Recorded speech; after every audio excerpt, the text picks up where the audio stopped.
দস্তখত করলাম, এর মধ্যে যেগুলো অধ্যাদেশের মাধ্যমে পূরণ করা সম্ভব কয়েকদিনের মধ্যে সেসব অধ্যাদেশ জারি হতে পারে, আর যেগুলো সম্ভব না সেগুলো পরবর্তী পার্লামেন্টে আমরা উপস্থাপন করার জন্য তো একমত হলাম।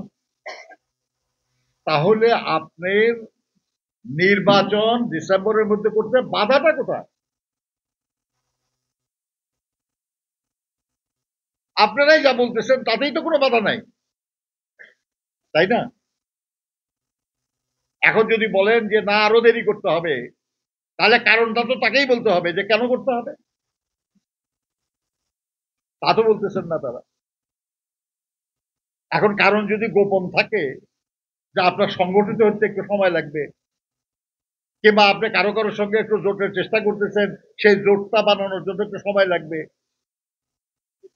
এই ভাই আপনি ক্ষমতায় যাওয়ার স্বার্থে আপনি সংগঠিত হওয়া বা আপনার জোট বানানো ইত্যাদি করার জন্য যে সময়, ওইটা নেওয়ার জন্য গত 17 বছর ধরে যারা তার গণতান্ত্রিক অধিকার প্রয়োগের অধিকার থেকে বঞ্চিত হয়ে আছে, আবার যে তরুণ প্রজন্ম আজ পর্যন্ত ভোটই দিতে পারে নাই, এবং দেশে একটা নির্বাচিত সরকার কায়েম হওয়ার মাধ্যমে দেশের রাজনীতি, দেশের অর্থনীতি, দেশ সমাজ আরো সংগঠিত এবং সক্ষম হওয়ার যে সুযোগ, সেটা থেকে বঞ্চিত রাখবেন?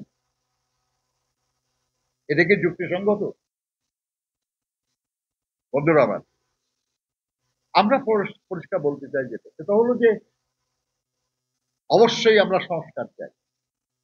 যেসব সংস্কার প্রয়োজন, যেসব সংস্কার সম্ভব, যেসব সংস্কার ছাড়া একটা সুষ্ঠু, অবাধ, নিরপেক্ষ নির্বাচন সম্ভব না, এ সবগুলি নিয়ে আমরা করতে চাই।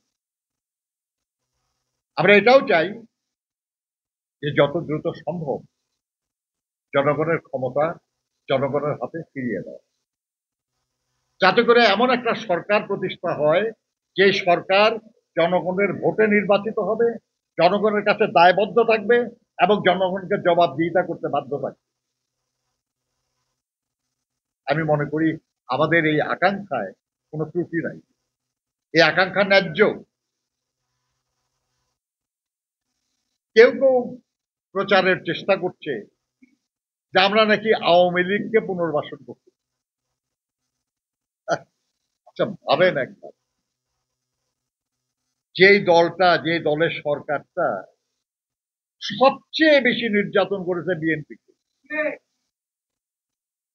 সবচেয়ে বেশি বিএনপি নেতা কর্মীকে গুম করেছে, খুন করেছে,